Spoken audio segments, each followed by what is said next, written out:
ഇന്ന് ഞാൻ ചിന്തിക്കാനായിട്ട് ആഗ്രഹിക്കുന്ന തിരുവചന വിഷയം ദൈവം തരുന്ന നിറവിനെ കുറിച്ചും പൈശാചിക നിറവിനെ കുറിച്ചുമാണ് ചിന്തിക്കാനായിട്ട് ആഗ്രഹിക്കുന്നത്. ഒരു തിരുവചന ഭാഗം വായിക്കണം. എല്ലാ വാക്യങ്ങളും എന്നെ വായിച്ച് സഹായിക്കണം. ഞാൻ എഴുതി കൊണ്ടുവന്നിട്ടില്ല. അതുകൊണ്ട് എന്നെ വാക്യങ്ങൾ വായിച്ച് സഹായിക്കാനായിട്ട് എല്ലാവരും സഹായിക്കും.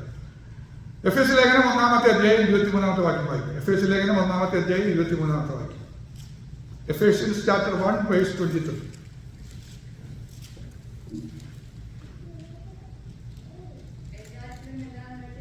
എല്ലാറ്റിലും എല്ലാം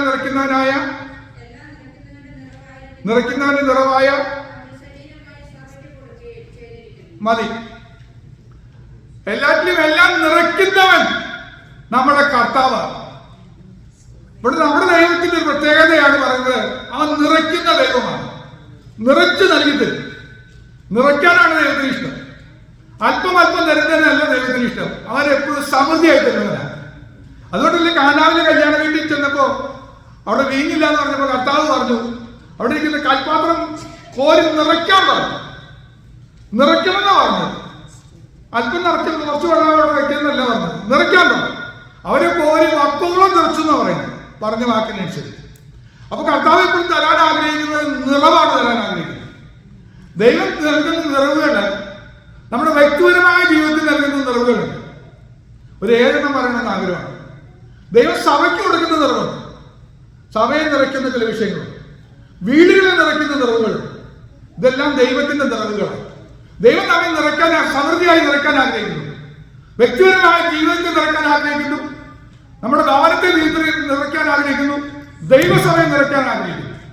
എന്നാൽ ഇതോടൊപ്പം തന്നെ പൈശാചിക മണ്ഡലത്തിലും അവൻ ആഗ്രഹിക്കുന്നത് നമ്മെ നിറയ്ക്കാൻ ശ്രമിക്കുന്നുണ്ട്. അവന്റെ നിറവ് ഏറ്റെടുത്താൽ നമ്മൾ തകർന്നു പോകും. എന്നാൽ ദൈവത്തിന്റെ നിറവ് നമ്മൾ സ്വീകരിക്കുന്നതോറും, അവന്റെ നിറവിനോട് നമ്മൾ നിറഞ്ഞു വരുന്നതോറും നമുക്ക് സന്തോഷവും സമൃദ്ധിയും അനുഗ്രഹവും എല്ലാം ലഭിക്കും. അപ്പൊ നമ്മൾ ചിന്തിക്കേണ്ടത് ഇതാണ്, കർത്താവിന്റെ നിറവ് എനിക്ക് പ്രാപിക്കാൻ കഴിഞ്ഞോ? ഞാൻ നിറഞ്ഞിരിക്കുന്നോ? സാധാരണ സഭായങ്ങളിലൊക്കെ കേൾക്കുന്നൊരു പദമുണ്ട്, നമ്മുടെ അവിടെ ഇതൊന്നും കേൾക്കാറില്ല.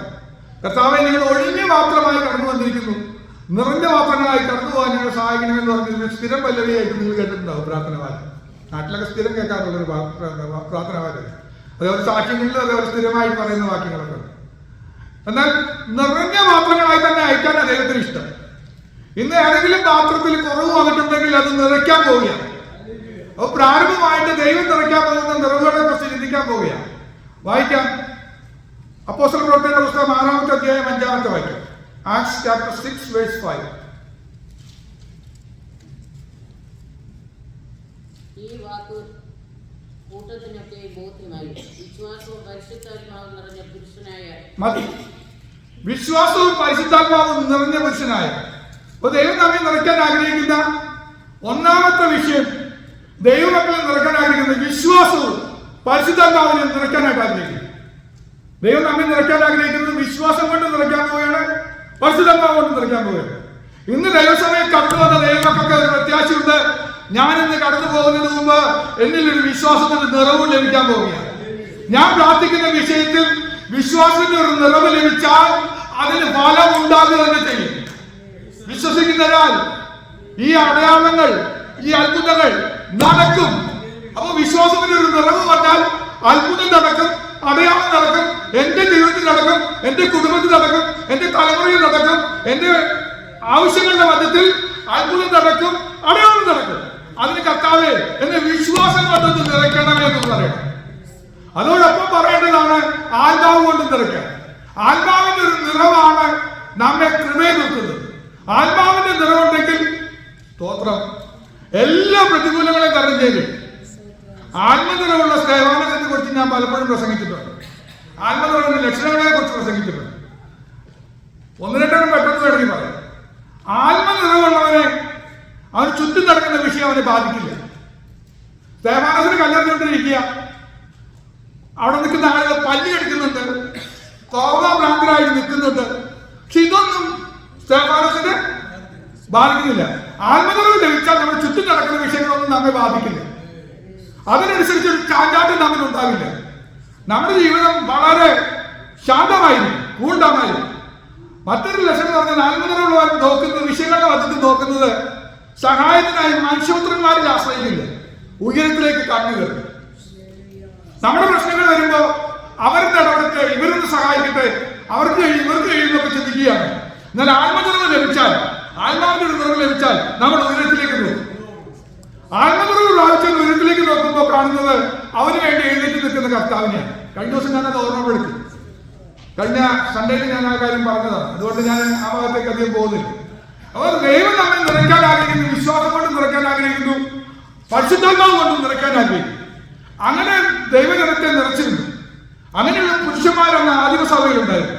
എന്നാൽ ദൈവസഭയ്ക്ക് ഇന്ന് ആവശ്യമായിരിക്കുന്നത് ദൈവസഭ വരുന്ന ഓരോരുത്തരും വിശ്വാസം കൊണ്ട് പരിശുദ്ധാത്മാവിന്റെ നിറവും പ്രാപിച്ചവരായി മാറും. എങ്കിൽ സഭ അനുഗ്രഹിക്കപ്പെടും. നമുക്കൊരു കുറച്ച് കുറവ് വന്നിട്ടുണ്ട്, വിശ്വാസത്തിൽ അല്പം കുറവ് വന്നിട്ടുണ്ട്, സമ്മതിക്കാം. ശിഷ്യന്മാർ പറഞ്ഞു നിങ്ങളുടെ വിശ്വാസം ഒന്ന് പ്രാർത്ഥിച്ചവർ അങ്ങനെയാണ്, നിങ്ങളുടെ വിശ്വാസം ഒന്ന് വർദ്ധിക്കുകയാണ്, ഒന്ന് നിറച്ചു തരാനൊന്ന് പ്രാർത്ഥിക്കാനേ ഞാൻ പറയുന്നത്. കർത്താവേ, വിശ്വാസം എല്ലാവർക്കും ഇല്ലല്ലോ എന്നൊരു വാക്യമുണ്ട്. എന്നാൽ മറ്റൊരു വാക്യം കിടക്കുന്നുണ്ട്, നിങ്ങൾ കണ്ടോ, വിശ്വാസം ഓരോരുത്തരും പകുത്തു കൊടുത്തതുപോലെ ഉണ്ടെന്നോ. ഇവിടെ ഇരിക്കുന്ന എല്ലാവർക്കും ഉള്ള പ്രത്യേകത, എല്ലാവർക്കും അല്പാൽപമായിട്ട് പകുത്തു കൊടുത്ത വിശ്വാസം ഇരിക്കുന്നുണ്ട്. അതൊന്ന് നിറഞ്ഞാൽ മതി, ഒന്ന് നിറഞ്ഞാൽ മതി. ഒരു വലിയ കൊതിയോടെ പ്രാർത്ഥന ഒന്ന് മാറ്റി പ്രാർത്ഥിക്കണം, കർത്താവേ എന്നെ വിശ്വാസം കൊണ്ടും ആത്മാവ് കൊണ്ടും ഒന്ന് നിറയ്ക്കണമെന്നാണ്. എനിക്കൊരു ചേഞ്ച് വരണമെങ്കിൽ, ഞാനൊരു വിശ്വാസിയായി മാറണമെങ്കിൽ വിശ്വാസത്തിന് നിറവ് വേണം. പലപ്പോഴും ഞാൻ അവിശ്വാസിയായി മാറുന്നതിന് കാരണം എന്റെ വിശ്വാസത്തിൽ ചോർച്ച വന്നതുകൊണ്ടാണ്, ഭംഗം വന്നതുകൊണ്ടാണ്. എന്നെ യഥാസ്ഥാനപ്പെടുത്തണമെന്ന് പറഞ്ഞുകൊണ്ട് പ്രാർത്ഥിച്ചാൽ നിശ്ചയമായും ദൈവം നമ്മെ നിറയ്ക്കുക തന്നെ ചെയ്യും. അപ്പോ പുറപ്പാട് പുസ്തകം 35-33 വാക്യം, എക്സോഡസ് ചാപ്റ്റർ 35 വേഴ്സ് 33. അവിടെ ബെസ്രയേലിനെ കാണുന്നുണ്ട്. 35-33.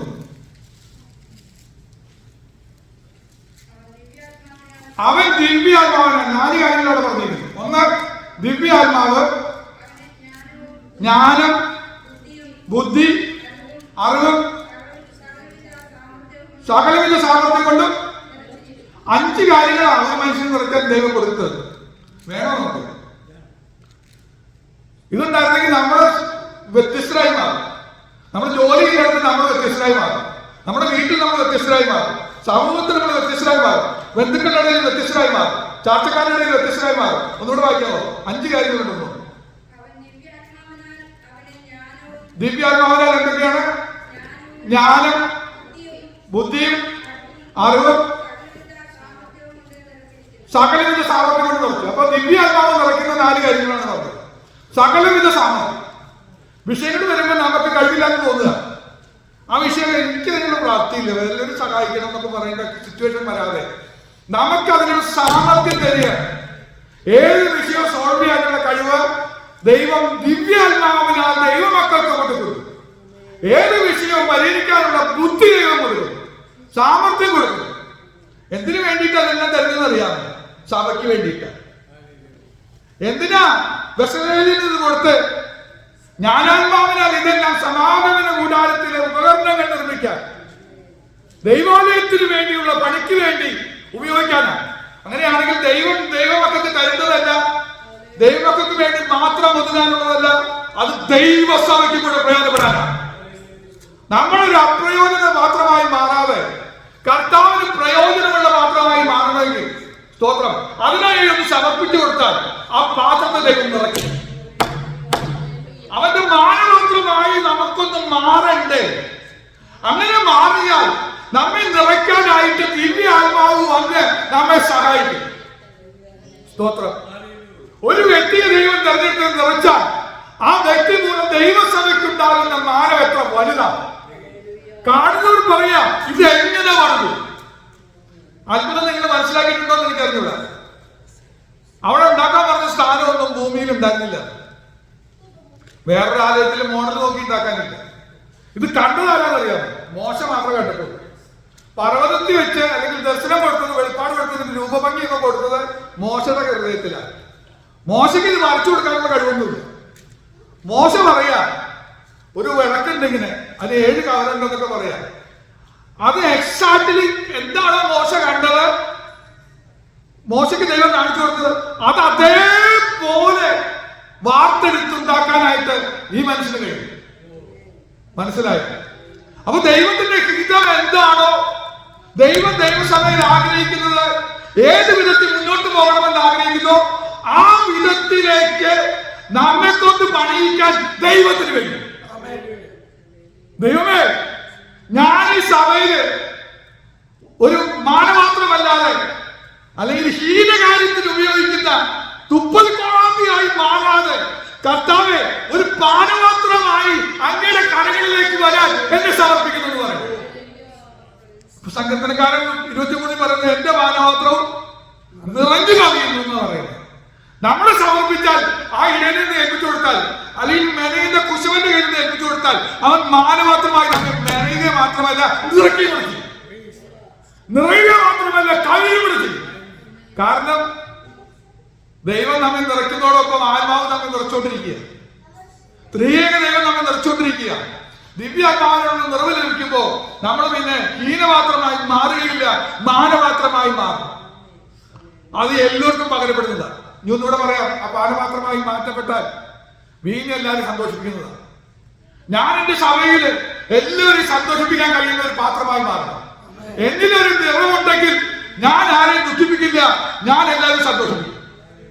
എന്റെ വാർത്ത, എന്റെ പ്രവൃത്തി, എന്റെ സംസാരം എല്ലാവരും ടേസ്റ്റ് ചെയ്യുന്നതായിട്ട് മാറും. ഇതിപ്പോ ഇടയ്ക്ക് അഴുകി വരുന്നതിന് കാരണം എന്താണെന്നറിയാമോ? എന്നിൽ ആത്മാവിന്റെ നിറവ് കുറവാണ്. കർത്താവേ, എനിക്ക് പറ്റിപ്പോയി നാഥാ, എന്നോടൊന്ന് മനസ്സിലാക്കണമേ നാഥാ. ഞാൻ സമർപ്പിക്കുന്നു, എന്നെ നിറച്ചാൽ ഞാൻ ഇനി പോകാൻ കർത്താവേ ഒരു മാനപാത്രമായി, അങ്ങനെ ആത്മാവ് പകരപ്പെട്ട പാത്രമായി, അനേകരെ സന്തോഷിപ്പിക്കുന്ന പാത്രമായി, അനേകർക്ക് ആശ്വാസമായി ഞാൻ മാറാൻ തീരുമാനിക്കുന്നപ്പോ സമർപ്പണമാണ് നമ്മെ വിജയിപ്പിക്കുന്നത്. ബസ്രേലി പറയുന്നവർക്കോ എത്ര ആളുകളുടെ ഉണ്ട്? 10-26 ലക്ഷം പേരുണ്ട്.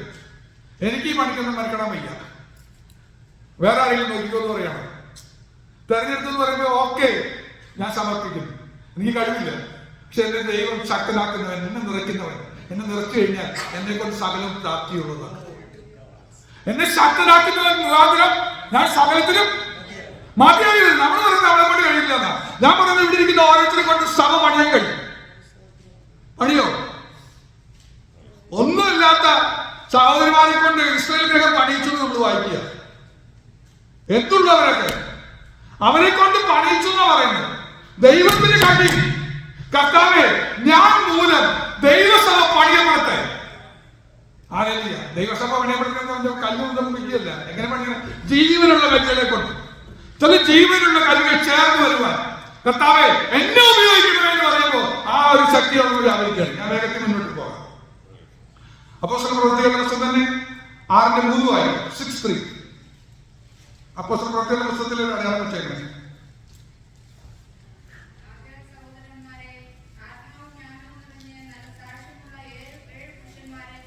മതി മതി മതി. ആത്മാവും ജ്ഞാനവും നിറഞ്ഞ സാക്ഷ്യമുള്ള ആ പദങ്ങളൊക്കെ ശ്രദ്ധിച്ചോ? 3 പദങ്ങളാണ്. ആത്മാവ് വീണ്ടും നിറയ്ക്കാൻ പോകുന്നത് ജ്ഞാനം കൊണ്ടാണ്. ഈ ജ്ഞാനം എന്തിനാണെന്നറിയാമോ? സാക്ഷ്യമുള്ളവരാക്കി നിർത്താനാണ് ഞാൻ. അപ്പൊ കർത്താവ് നിറയ്ക്കുക. നമ്മളെല്ലാവരും എങ്ങനെ വേണം? ജീവനുള്ള ജ്യോതിഷുകളെ പോലെ മറ്റുള്ളവരുടെ മുന്നിൽ പ്രകാശിക്കേണ്ടവരാണ്. നിങ്ങൾ ലോകത്തിന്റെ വിളക്കാണ്, വെളിച്ചമാണ്, പ്രകാശമാണ്. സ്തോത്രം. അങ്ങനെയാണെങ്കിൽ നമ്മൾ സാക്ഷ്യം വഹിക്കേണ്ടവരാണ്. അതിനെ ആത്മാവിന്റെ ഒരു ജ്ഞാനത്തിൽ കൊണ്ട് നിറയ്ക്കുന്ന ഒരു നിറവ് വേണം. പരിജ്ഞാനമില്ലായാൽ ജ്ഞാനം നശിച്ചു പോകും. വെളിപ്പാടില്ലാത്തവർക്ക് ഞാൻ അധോഗതികളാണ്. അങ്ങനെ മനസ്സിലായി. അപ്പോ എനിക്ക് പരിജ്ഞാനം വേണമെങ്കിൽ, എനിക്ക് ഈ ആത്മാവിന്റെ ജ്ഞാനത്തിന്റെ പരിജ്ഞാനത്തിന്റെ ഒരു നിറവ് കിട്ടിയാൽ എന്നിൽ വോൾട്ട് വരില്ല, എന്റെ സാക്ഷി നഷ്ടപ്പെടില്ല. കർത്താവെ, പലപ്പോഴും ഈ നിറവില്ലാത്തത് കൊണ്ടാ എന്റെ സാക്ഷി എനിക്ക് നഷ്ടപ്പെട്ടു പോകുന്നു. കൃപയിൽ പോകുന്നത് കൃപയോട് കൂടിയും ഉപ്പിനാൽ വിധി വരുത്തുന്നത് എന്റെ നാവിന്മേൽ വരാതെ പണിത് എനിക്ക് വരികയാണ്. കർത്താവ് തെറ്റുപറ്റുക, അരുതാത്തതായി കർത്താവ് വീഴ്ച സംഭവിക്കുക, നിലവിളിക്കാൻ തയ്യാറാണ്. കർത്താവ് പറഞ്ഞു നിറയ്ക്കാൻ തയ്യാറാന്ന് പറഞ്ഞു. നമ്മൾ പോലും നിറയ്ക്കൊന്നും വേണ്ട, ആത്മാവ് നിറയ്ക്കാൻ തയ്യാറാണ്. ഒറ്റ കാര്യമുള്ളൂ, സമർപ്പണം മാത്രമേ വേണ്ടൂ. സമർപ്പിക്കുന്നവനെ നിറയ്ക്കുന്നവനാണ്, കാത്തിരിക്കുന്നവനെ നിറയ്ക്കുന്നവനാണ്. അവരോട് വേറൊന്നും പറഞ്ഞില്ല. ഒരു സമർപ്പണം എന്ന് പറഞ്ഞു കഴിഞ്ഞാൽ സ്വയം എളിമപ്പെട്ട് വിനയപ്പെട്ട് നമ്മളെ തന്നെ താഴ്ത്തി നമ്മൾ വിനയപ്പെടുത്തി പറയണം, കർത്താവെ ഞാൻ ദൈവമില്ലാത്തവനാണ്, ഞാൻ ശൂന്യമാണ്, സത്യമാണ്, ഞാനൊരു സീറോ എന്ന് ഒരു ബോധ്യത്തോടെ പറയുകയാണെങ്കിൽ അവൻ നിർത്തി തുരുത്തി ഒന്ന് ക്ലീൻ ആകണം, തുരുത്തിക്ക് ഓട്ട അടക്കണം. ഇത് രണ്ടും ഉണ്ടെങ്കിൽ അതിനകത്ത് നിറയ്ക്കാൻ തയ്യാറാണ്. പുതുവീഞ്ഞ് തന്നെ പറഞ്ഞ് നിറച്ചു തരും. ഞാൻ വീണ്ടും വേഗം പോവാ. അതിന് 10ാമത്തെ വാക്യം വായിച്ചാൽ അത് തന്നെയാണ്.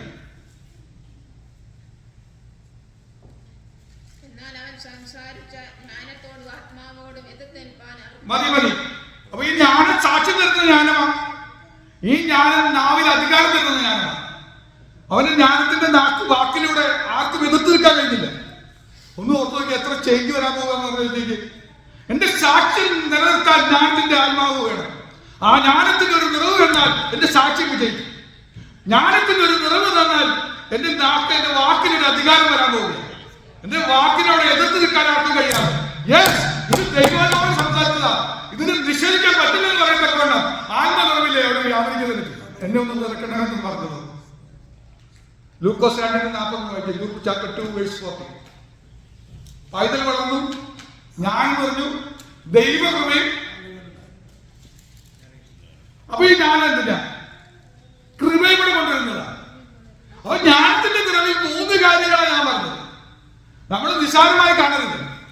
ശലോമോനെ ചോദിച്ചത് ജ്ഞാനം വേണമെന്ന് പറഞ്ഞു. അപ്പൊ കർത്താവ് പറഞ്ഞ ഏറ്റവും ഇഷ്ടപ്പെട്ട കാര്യം നീ ചോദിച്ചെന്ന് പറഞ്ഞു, ശ്രേഷ്ഠമായ കാര്യം. നമുക്കതിപ്പോഴും ബോധ്യം വന്നിട്ടില്ല. നമ്മള് രാജ്യമൊന്നും ഭരിക്കാൻ പോകണമെന്ന് ഓർത്തിരിക്കുക. നമ്മൾ ചോദിക്കേണ്ടതില്ല, കർത്താവേ ജ്ഞാനം കൊണ്ടൊന്നും നിറയ്ക്കണമേ. ജ്ഞാനം കൊണ്ട് നിറയ്ക്കാൻ 3 കാര്യങ്ങളാണ് പറയുന്നത്. ഒന്ന്, സാക്ഷ്യം നിറയുക, നല്ല സാക്ഷിയുള്ളവനായിട്ട് മാറും. വാക്കിലൊരു അധികാരം കൊണ്ട് നിറയാൻ പോവുക. മൂന്നാമത് നമ്മൾ പറഞ്ഞത് കൃപ, ദൈവകൃപയോട് കൂടി ഇരുന്നു വായിക്കും. അതിൽ വളർന്ന് ഞാൻ പറഞ്ഞു ദൈവകൃപ കിട്ടണം.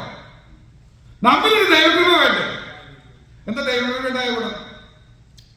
അന്ത്യക്കൽ സഭ കാണാൻ വേണ്ടി വർദ്ധമാസ് പോയപ്പോൾ അവിടെ കണ്ടെന്ന് പറഞ്ഞു ദൈവകൃപ കണ്ട് സന്തോഷിച്ചു.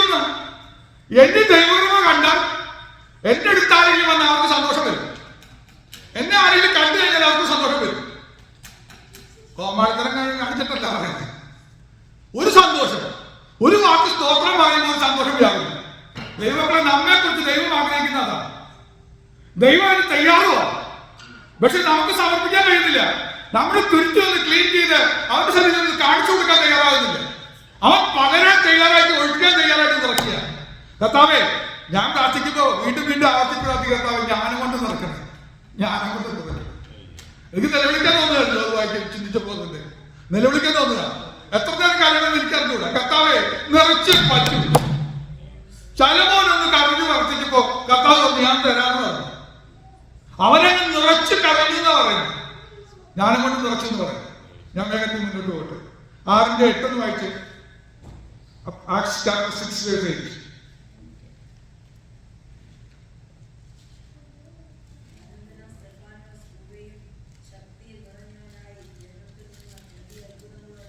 മതി 2 നിറവോട് വരാൻ പോവാ. 3ാമത്തെ നിറവ് കൃപയുടെ ശക്തിയുടെ ഒരു നിറവ്. നിങ്ങൾ ശക്തി ലഭിച്ചിട്ട് യെരൂശലേമിലെ യഹൂദയിലും ശമര്യയിലും ഭൂമിയുടെ അറ്റത്തോളം സാക്ഷികളാകുന്നു. ശക്തി ലഭിച്ചാൽ കയ്യന്മാരെ പോലെ ചിറകടിച്ച് കയറാൻ പറ്റും. അപ്പൊ ശക്തി വേണം. ബലം നിന്നുള്ള മനുഷ്യൻ ഭാഗ്യവാൻ. ഇങ്ങനെയുള്ളവരുടെ മനുഷ്യൻ സിയോനിലേക്കുള്ള പെരുവഴികൾ നമുക്കതിനെ പറ്റിയൊക്കെ നന്നായിട്ട് അറിയാം. ബലം വേണം, ശക്തി വേണം എന്നറിയാം. കർത്താവ് പറയാൻ നിന്നെ ബലം കൊണ്ട് നിറയ്ക്കാൻ തയ്യാറാണ്. അത് എങ്ങനെയാ കിട്ടുന്നത് വെച്ചാൽ കൃപയാലെ ലഭിക്കുള്ളൂ. കൃപയാലെ ലഭിക്കുള്ളൂ എന്ന് പറഞ്ഞാൽ ബലവാന്മാര് പലരും ഉണ്ടാവാം, ശക്തന്മാർക്ക് വേറിട്ടവർ പലരും ഉണ്ടാവാം. നമ്മൾ ബലഹീനരാണ്. അവിടെ അത് പറയുമ്പോൾ എനിക്ക് ചെറിയ പ്രശ്നം. ഒരു കാര്യം പറഞ്ഞോട്ടെ. നമ്മൾ ചിലപ്പോൾ പ്രാർത്ഥിക്കാറുണ്ട്, എളിയവനും കൃമിയും പുഴുവായ കർത്താവെ എന്നോട് കാരണമാണെന്നൊക്കെ പറഞ്ഞ് പ്രാർത്ഥിക്കും. പ്രാർത്ഥന കഴിയുമ്പോൾ പാസ്റ്റർ പറയാം, ആ കൃമിയായ സഹോദരി ഒന്നൊന്ന് വിളിച്ചു നോക്കിയേ, പുഴുവേ ഒന്നൊന്ന് വിളിച്ചാലോ, നമ്മുടെ പ്രതികരണം എങ്ങനെ ഇരിക്കും? അതാണ് നമ്മുടെ സമർപ്പണത്തിന്റെ കുഴപ്പം. മനസ്സിലായെന്ന് വിചാരിക്കുക. നമ്മൾ പറയും ഞാൻ പൊടിയാണ്, കൃമിയാണ്, പുഴുവാന്നൊക്കെ പറയും. മുഖത്ത് നോക്കിയൊന്ന് വിളിച്ചു നോക്കിയാൽ വരാതെ. ഇപ്പൊ നമ്മൾ പറഞ്ഞാൽ നമ്മൾ പുഴുവാന്ന് പറഞ്ഞാൽ പുഴുവെന്നല്ലേ പറഞ്ഞു. ഞാൻ വിൻസെന്റ് ബ്രദറിനോട് വിഷമമില്ല. വിൻസെന്റ് ബ്രദർ പറയാണ് ഞാൻ പുഴുവാന്ന് പറഞ്ഞു. പുഴുവേ എഴുന്നേറ്റ് സാക്ഷ്യം പറയുന്നെന്ന് പറഞ്ഞു നോക്കിയേ. എന്താ സ്ഥിതി? നമ്മുടെ സമർപ്പണത്തിന്റെ കുഴപ്പമാണ്. നമ്മുടെ വാക്കിൽ പറഞ്ഞുകൊണ്ടിരിക്കുന്നല്ലാതെ മനസ്സ് സമർപ്പണത്തിലേക്ക് വരുന്നില്ല, താഴ്ത്താൻ പറ്റുന്നില്ല. അതുകൊണ്ട് പറഞ്ഞ കൃപ ലഭിച്ചാലേ പറ്റുള്ളൂ എന്ന് പറഞ്ഞ എനിക്ക് ആരും മനസ്സിലായി. കൃപ എന്ന് പറഞ്ഞാൽ എവിടെ വരുന്നത്? ബലഹീനത. അപ്പോൾ ശക്തിയും കൃപയും കൂടെ വരുള്ളൂ. എന്റെ ബലഹീനത കർത്താവെ ഞാൻ ബലഹീനത, എനിക്ക് പറ്റുന്നില്ലപ്പാ. ഞാൻ അത് നമ്മുടെ സമർപ്പണമായിട്ട് ബോധ്യം വരണം. അതിനു വേണ്ടിയാ ദൈവം ചിലപ്പോ സാത്താനെയൊക്കെ നിർത്തുന്നത്, കുത്താനായിട്ട് ശൂലമായിട്ടൊക്കെ നിർത്തുന്നത് എന്തിനാ? ഈ കൃപയുടെ ബഹുത്വം ഒന്ന് മനസ്സിലാക്കാൻ വേണ്ടിയാ. ഈ കൃപയുടെ കൂടെ ശക്തി വരുള്ളൂ, കൃപയുടെ കൂടെ ശക്തി വരുള്ളൂ. അപ്പൊ നമ്മൾ ആ കൃപ പ്രാപിക്കണമെങ്കിൽ ഒരു എളിമ, ഒരു താഴ്മ നമ്മിൽ വരണം. അങ്ങനെ വന്നാൽ ദൈവം ചെയ്യാൻ പോകുന്ന കാര്യമാണ് കൃപയും ശക്തി കൊണ്ടങ്ങ് നിറയ്ക്കും. മതിയോ? ഇപ്പൊ നമുക്ക് എന്താ കുഴപ്പം പറയും? നമ്മൾ വാടുക, ശക്തി ക്ഷയിച്ചു, ശക്തി ക്ഷയിച്ചിട്ട് ശേഷം മനുഷ്യരെ പോലെ. അതാണ് നമ്മുടെ പ്രശ്നം. നമ്മളും മറ്റു മനുഷ്യർ തമ്മിൽ ഒരു വ്യത്യാസം. എന്താ കുഴപ്പം? ശക്തിയുടെ നിറവ് പോയി, ശക്തി ക്ഷയിച്ചു, ശക്തി പോയി. പ്രാർത്ഥിക്കാൻ പറ്റും, കർത്താവേ എനിക്ക് അവരെ പോലെ ആയാൽ പറ്റില്ല കർത്താവ്, എനിക്കൊന്ന് വ്യത്യസ്തനാകണം. കൃപയും ശക്തിയുള്ളവനായി എനിക്ക് നിറഞ്ഞു നിൽക്കണം കർത്താവ്. കൃപയും ശക്തിയുള്ളവനായി നിൽക്കാൻ എന്റെ ശക്തി എന്തിനാണെന്ന് പറയാൻ പറ്റുമോ? കൃപയും ശക്തിയുള്ളവനായി നിൽക്കാൻ പറയാൻ പറ്റുമോ? ഇല്ലെങ്കിൽ എന്താ കുഴപ്പം അറിയോ? ഈ ശക്തിയും കൃപയും പോയി കഴിഞ്ഞാൽ കുഴപ്പം ഞാൻ പറഞ്ഞത്. കൊമ്പ് ഉണങ്ങും, ഉണങ്ങി കമ്പ് ഒടിച്ചു കളയും, അതിന് ചിലത് പുതിയത് ഒട്ടിക്കും. നമ്മൾ ദേവസഭയിൽ നടത്തുന്നവരെ ഉണങ്ങരുത്, ഉണങ്ങി ഒടിച്ചു കളയും. ചില കൊമ്പുകൾ സ്വാഭാവിക കൊമ്പുകളാണ്, അവർ ശരിക്കും ഇതിനോട് ചേർന്ന് നിന്ന് പോകേണ്ടതാ. ഈ കൃപ ചോർന്നു പോയി, ശക്തി ചോർന്നു പോയി, പക്ഷെ അവരറിഞ്ഞില്ല. അവര് ഉറങ്ങുക എവിടെ? ദലീലയുടെ മടി, ലോകത്തിന്റെ ചിന്തയിൽ കിടന്ന് മറങ്ങുക എന്ന് പറഞ്ഞ വല്ല മനസ്സിലായല്ലോ? ഇവിടെ ഞാൻ ഒന്നുകൂടെ വ്യക്തമാക്കി പറയാം. ലോക മനുഷ്യന് ചിന്തിക്കുന്ന പോലെ ചിന്തിക്കരുത്. കണ്ടാൽ ആളല്ല എന്ന് തോന്നുന്ന ആദ്യം വിരൂപനായി കാണുന്ന മുഖം കുറച്ച് കിടക്കും. 30 അപമാനമായിട്ട് കർത്താവിനെ സേവിക്കുന്ന നമുക്ക് ഒരു ചെറിയ വിഷമം വരുമ്പോ നമ്മൾ പാടുപെട്ട് പോകരുത്. അപ്പൊ നമ്മൾ ശേഷമനുഷ്യരെ പോലെ. അത് വരാതിരിക്കണമെങ്കിൽ കർത്താവെ കൃപ കൊണ്ട് എന്നെ നിറയ്ക്കണം, ശക്തി കൊണ്ട് എന്നെ നിറയ്ക്കണം. അങ്ങനെ നിറയപ്പെട്ടാൽ എനിക്ക് ശേഷമനുഷ്യരെ പോലെ ബലഹീനനായി ഞാൻ പോവില്ല. ഞാൻ സാധാരണക്കാരനല്ല, കർത്താവിന്റെ പ്രതിനിധിയായി കർത്താവിനെ റിഫ്ലക്ട് ചെയ്യണം. ആ തേജസ് നമ്മിൽ തട്ടി വിളങ്ങണം, ക്രിസ്തുവിന്റെ തേജസ്സിൽ എന്നി തട്ടി വിളങ്ങണം. അതാണ് കർത്താവ് ആഗ്രഹിക്കുന്നത്. അങ്ങനെ വിളങ്ങാൻ തുടങ്ങിയ തേജസ് നമുക്ക് പ്രാപിക്കാൻ പറ്റും. തേജസ് പ്രാപിച്ചാല് തേജസ്വിയായ കർത്താവ് നമുക്ക് കാണാൻ പറ്റുള്ളൂ. നീ പറ്റില്ലെന്ന് അടിസ്ഥാനപരമായ കാര്യം നമ്മൾ മറന്നുപോകരുത്. കർത്താവെ എനിക്ക് കർത്താവെ കൃപയും ശക്തിയും വേണം. ശക്തി ക്ഷയിച്ചിട്ട് ഞാൻ ശേഷം മനുഷ്യനെ പോലെ ആയി പോവുക, ശേഷം മനുഷ്യനെ പോലെ ഞാൻ ആയി പോവുക. അതാ എന്റെ ജീവിതത്തിലെ പരാജയം. എന്റെ പരാജയം അതാ. ഞാനിങ്ങനെ ശേഷം മനുഷ്യനെ പോലെ ആയിപ്പോയാൽ ഒന്നെങ്കിൽ എന്നെ ഒടിച്ചു കളയാൻ സ്ഥിതി വരും, അല്ലെങ്കിൽ ഞാൻ ലോകമനുഷ്യരെക്കാളും കഷ്ടമായി അകപ്പിച്ചു പോകും. അതിനിടവരാതെ കർത്താവെ എന്നെ കൃപയും ശക്തിയും കൊണ്ടൊന്നും നിറയ്ക്കണമെന്ന് പറഞ്ഞതാണ്. അപ്പൊ മൂന്നാമത് കൃപയും ശക്തിയുമാണ്. നാലാമത് 6:15 വായിച്ചു. Acts chapter 6:15.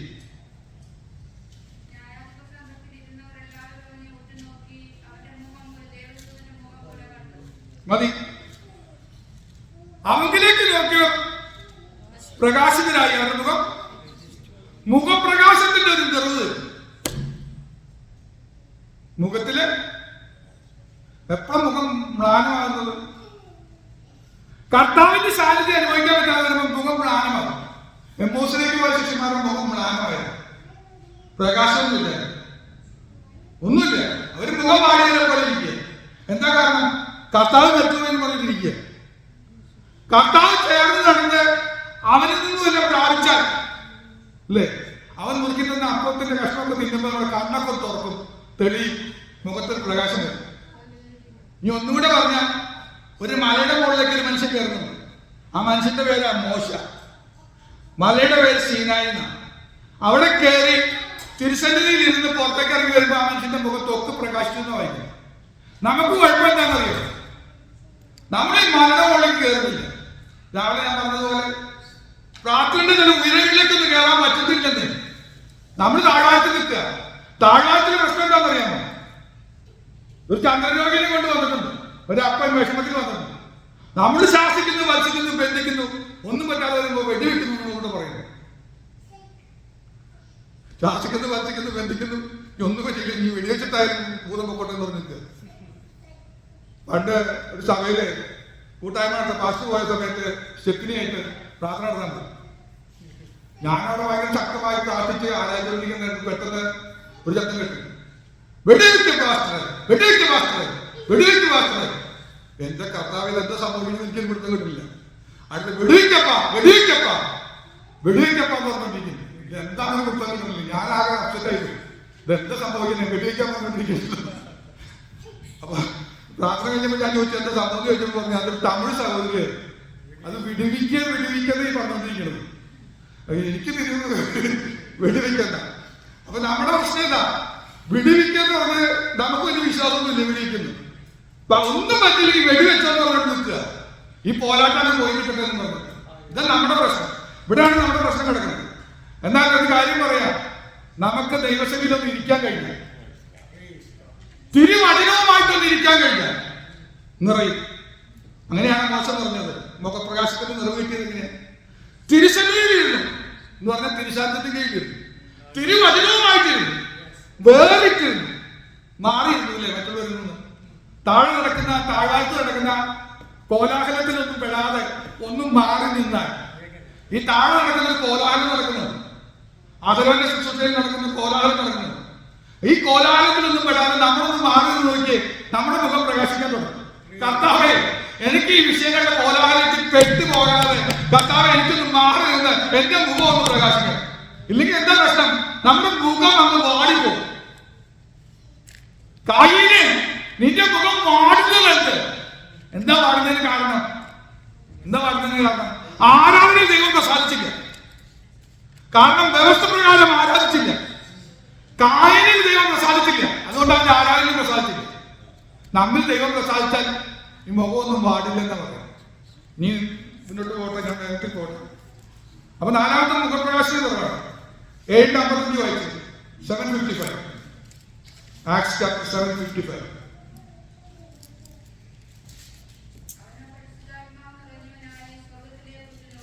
മതി.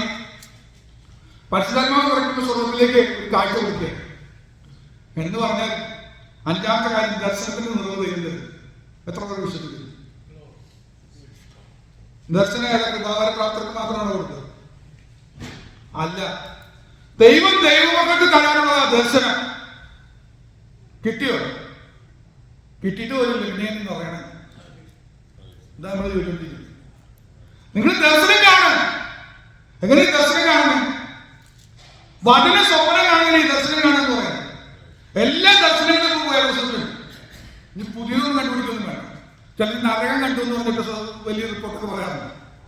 സ്വർഗം കണ്ടു എന്നൊക്കെ പറഞ്ഞു. ഇതൊന്നും അതിൻ്റെ ആവശ്യമില്ല. നമുക്ക് എല്ലാ പുസ്തകത്തിലും വചനം തെളിഞ്ഞു കാണുന്നതാണ് ദർശനത്തിന്റെ നിറവ്. വചനത്തിന്റെ ഒരു ദർശനമുണ്ട്, വചനത്തിന്റെ ഒരു ആത്മാവുണ്ട്. ആ ആത്മാവ് നമുക്ക് വെളിപ്പെട്ട് കിട്ടുന്നതാണ് നിറവ്. വചനത്തിന്റെ ഒരു ദർശനം, ഒരു വചനം നമ്മളിൽ നിറഞ്ഞു കിട്ടിയാൽ, ദർശനമായിട്ട് വെളിപ്പെട്ട് കിട്ടിയാൽ. ഒരിക്കൽ ഈ 23-ാം സങ്കീർത്തനം എനിക്ക് ദർശനമായിട്ട് കിട്ടി. അത് കർത്താവിന്റെ ആത്മാവ് എന്നെ ഇങ്ങനെ വെളിപ്പെടുത്തിക്കൊണ്ടിരിക്കുകയായിരുന്നു. ഓരോ വരിയും ഓ ഞാൻ അനുഭവിച്ച സന്തോഷം എനിക്ക് തുള്ളിക്കാണാനൊക്കെ തോന്നി. ഭയങ്കര സന്തോഷം. അതാ ദർശനം. പുസ്തകത്തിലില്ലാത്ത ദർശനമൊന്നും കണ്ടിട്ടൊന്നും വിളമ്പരുത്. അതൊന്നും ദർശനമല്ല, അത് പിശാചി നമ്മളിൽ ഇടപെടാൻ സാധ്യതയുണ്ട്. പക്ഷെ ദർശനം തരുന്നത് മുഴുവൻ പുസ്തകത്തിൽ നിറഞ്ഞു കഴിഞ്ഞു. തിരുവഴുത്ത് സമ്പൂർണ്ണമാണെന്ന് വിശ്വസിക്കുകയാണെങ്കിൽ നിങ്ങൾക്ക് ദർശനം തരുന്നത് വചനത്തിലൂടെയാണ്. വചനത്തിന്റെ വെളിപ്പാട്, വചനത്തിന്റെ ദർശനം, അത് നിറച്ചു തരാൻ ദൈവം തയ്യാറാണ്. പക്ഷെ എങ്ങനെ നിറച്ചു തരുന്നത്? പഴുതിനെ ചൊല്ലി കലങ്ങിയ മാർത്തയ്ക്ക് കിട്ടില്ല. ആത്മമേ വേണ്ടു എന്ന് പറഞ്ഞിട്ട് ഒരു സഹോദരി കാൽക്കലൊന്നും ഇരുന്ന ആ സഹോദരിക്കൽ നിറയുക. ചൊല്ലിക്കലങ്ങലൊന്നുമില്ല. നമ്മള് കലങ്ങുന്നതിന്റെ കാര്യം എന്താണെന്നറിയാം? വചനത്തിന്റെ ദർശനം കിട്ടാത്തതുകൊണ്ട്. വചനത്തിന്റെ ദർശനം കിട്ടിയാൽ നമ്മൾ പിന്നെ കലങ്ങില്ല, നിലവിളിക്കില്ല, കരയില്ല, നമുക്ക് വിജയിക്കാൻ കഴിയും. കർത്താവ് എന്നെ നിറയ്ക്കണമെന്ന് പറഞ്ഞുകൊണ്ട് നമുക്ക് വേഗത്തിൽ മുന്നോട്ട് പോകും. സ്തോത്രം. അപ്പൊ ആറാമത് വായിക്കാം. Acts chapter 7:60.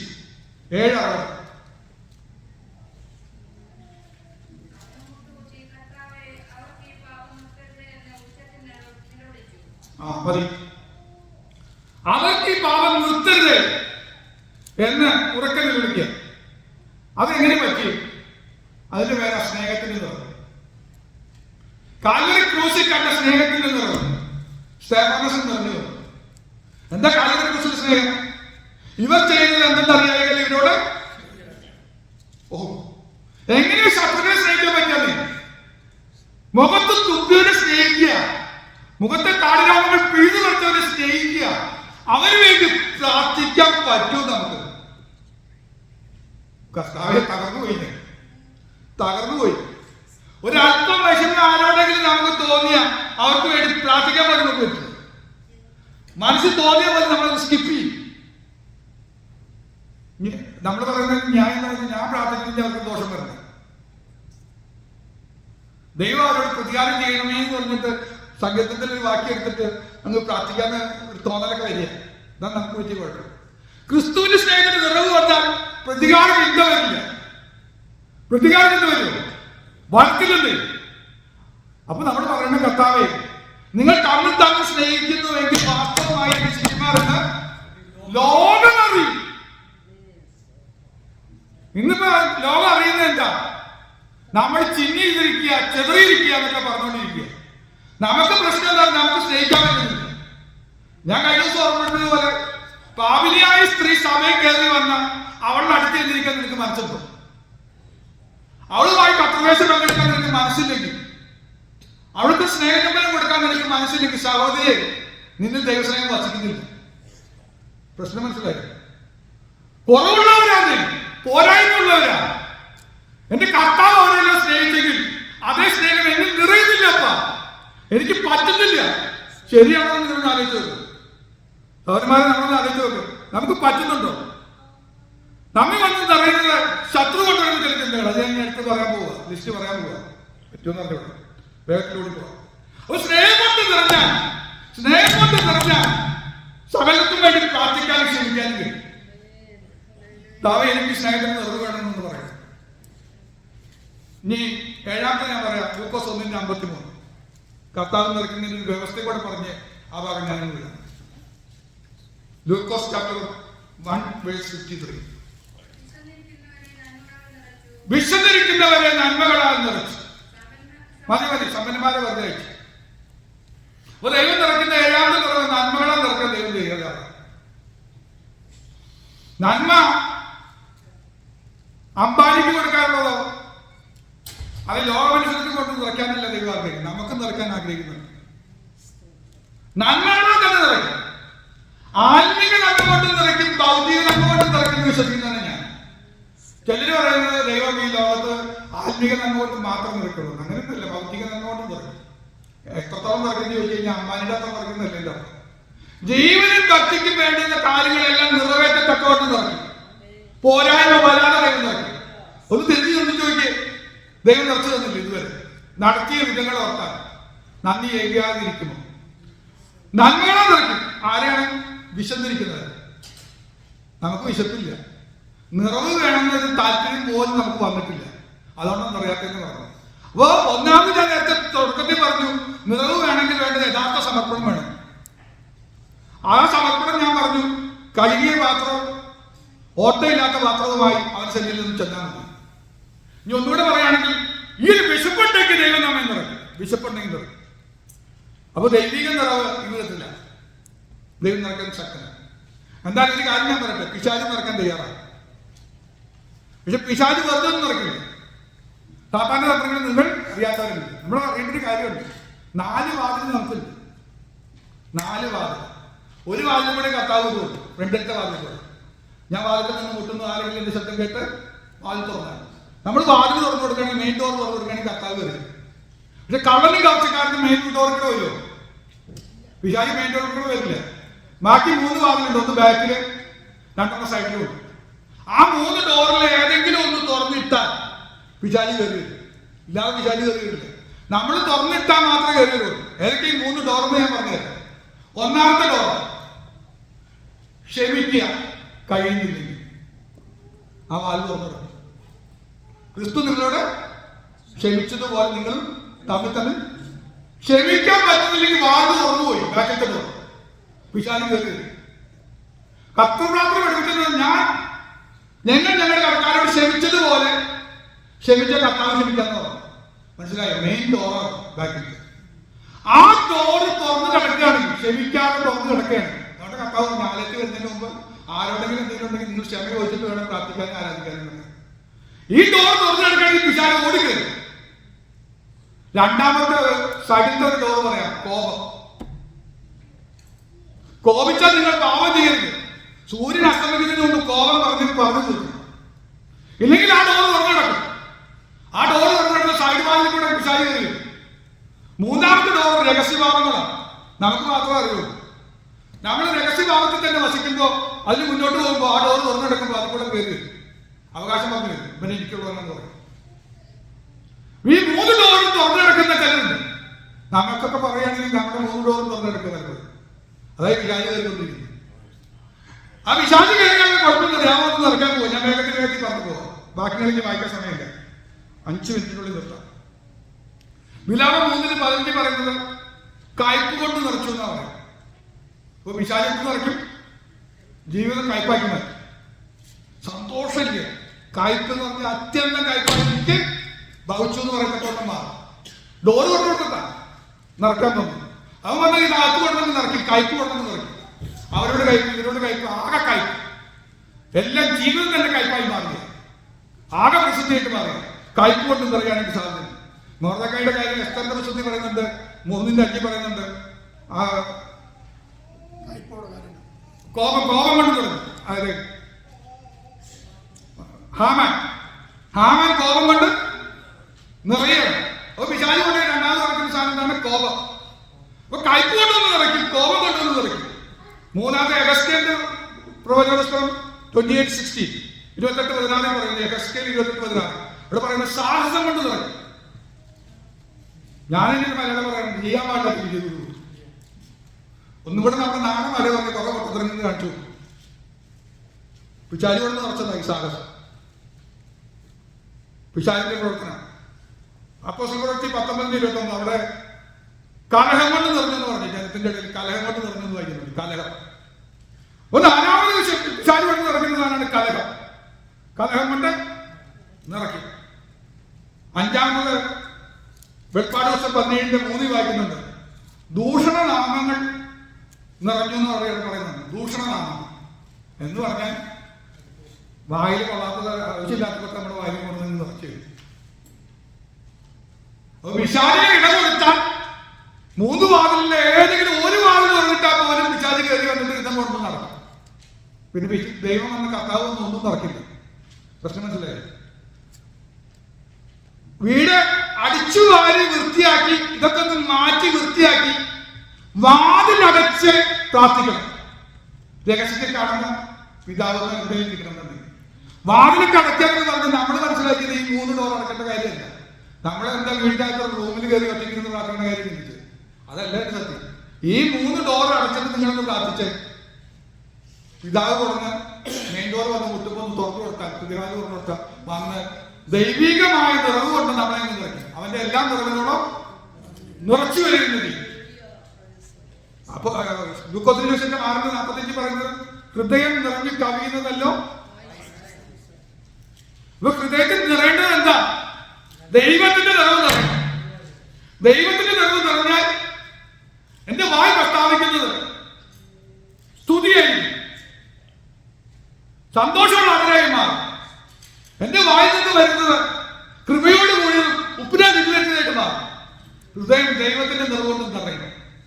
പിശാചിന്റെ നിറവുകൊണ്ട് നിറഞ്ഞാൽ കയ്പ് പുറത്തു വരും, കോപം പുറത്തു വരും, സാഹസം പുറത്തു വരും, കലഹം വരും, ദൂഷണനാമങ്ങൾ വരും. ഇതെല്ലാം വന്നു പറയും. നീ വീടുകളിൽ പറയുന്ന കാര്യങ്ങളെ 2 പെട്ടെന്ന് പറയാം. ഒരു സഹോദരി പരിമളതൈലം കൊണ്ടുവന്ന് യേശുവിന്റെ കാക്കല് ഒഴിച്ച കഥ നമുക്കറിയാം. ആ വീട് മുഴുവൻ സൗരഭ്യം നിറഞ്ഞെന്ന് നമ്മൾ വായിക്കും. വീടിനകത്ത് ദൈവം ആഗ്രഹിക്കുന്നത് സൗരഭ്യം. നമ്മുടെ വീട്ടിനകത്ത് എന്താ വരുന്നത്? വീട്ടിനകത്തെ കാര്യങ്ങൾ പുറത്താരെങ്കിലും കേട്ട് കഴിഞ്ഞാൽ ദുർഗന്ധം എന്നത് അയ്യേന്ന് പറയും. ഇതൊക്കെ ദൈവങ്ങളുടെ വീട്ടിലാണോ ഇങ്ങനെ നടക്കുന്നത്? അതല്ല ദൈവം ആഗ്രഹിക്കുന്നത്. നമ്മുടെ വീട്ടിൽ സൗരഭ്യം എന്ന് പറയുന്നത് ക്രിസ്തുവിന്റെ സൗരഭ്യ വാസനയായി മാറും. എനിക്ക് അവിടെയൊക്കെ നിൽക്കുന്നതാ. പക്ഷെ ദൈവാത്മാവ് നിങ്ങളോട് നമ്മളോട് സംസാരിക്കുന്നതുകൊണ്ട് ശക്തമായി സംസാരിച്ചുകൊണ്ടിരിക്കുന്ന എനിക്ക് കൃത്യമായിട്ട് ബോധ്യമുണ്ട്. വിധേയപ്പെടുത്തി കൊടുക്കാൻ, സമർപ്പണം കൊടുക്കാൻ നമ്മുടെ സഭ മാറാൻ പോവുക. ഭയങ്കര ചേഞ്ച് ദൈവം തരാൻ പോവുക. ഭയങ്കര ചേഞ്ച് തരാൻ പോവുകയാണ്. പരിശുദ്ധാത്മാവിന് വലിയൊരു ഇടപെടൽ നടന്നുകൊണ്ടിരിക്കുന്നത് ഞാൻ തിരിച്ചറിയാണ്. തിരുസാഴ്ച നടത്തി നിൽക്കുന്നത് ഞാൻ തിരിച്ചറിയാണ്. അപ്പോസ്തലപ്രവൃത്തി 2:2 വായിക്കുന്നത് ആ വീട്ടില് മുഴക്കം കൊണ്ട് നിറഞ്ഞെന്ന് വായിക്കുന്നത്. പരിശുദ്ധാത്മാവ് വന്നത് അല്ലേ? മുഴക്കം എന്ന് പറഞ്ഞാൽ ദൈവശബ്ദം കൊണ്ടും ആത്മാവ് കൊണ്ടും നിറയ്ക്കും നമ്മുടെ വീട്ടിനകത്ത്. ദൈവശബ്ദം ദുഷ്ടന്റെ ഒരു വാക്ക് പോലും വരാതെ ഒന്ന് ഓർത്തു നോക്കി. നമ്മുടെ വീടിനകത്ത് ദൈവശബ്ദം കൊണ്ടൊന്ന് നിറഞ്ഞു നോക്കി. ആത്മാവിന്റെ ഒരു നിറവ് വീട്ടിനകത്ത് വന്നാൽ എത്ര നല്ലതാണ്. ഞാൻ മക്കളെ നിർത്തുക. ദൈവസഭയില് നാം എന്ന് പറയുന്നതെല്ലാം ദൈവസഭയ്ക്ക് വേണ്ടിയിട്ടാണ്. ഇനി ഒന്നുകൂടെ പറയാം. ദൈവസഭയിൽ എന്ന് പറയുന്നത് തേജസ് എന്ന് പറയും. ദൈവ തേജസ് ശക്തി എന്ന് പറയും. ഒരു വെളിപ്പാട് പുസ്തകം 15:8 വായിക്കാൻ പറ്റുന്നതാണ് കാണാം. ദൈവ തേജസ്സും ശക്തി. ആലയം പുക കൊണ്ട് നിറഞ്ഞെന്ന് വായിക്കുന്നുണ്ട്. എന്താ പുക? ദൈവ തേജസ്സും ശക്തി. അത് ദൈവസഭയിൽ നിറയ്ക്കുന്ന ദൈവമാണ്. ക്രിസ്തുവിന്റെ എല്ലാം നിറവിനുള്ള നാം നിറയട്ടെ, വീട് നിറയട്ടെ, സഭ നിറയട്ടെ. അനുഗ്രഹിക്കപ്പെട്ട മുന്നോട്ട് പോകാൻ ദൈവം സഹായിക്കുന്നു.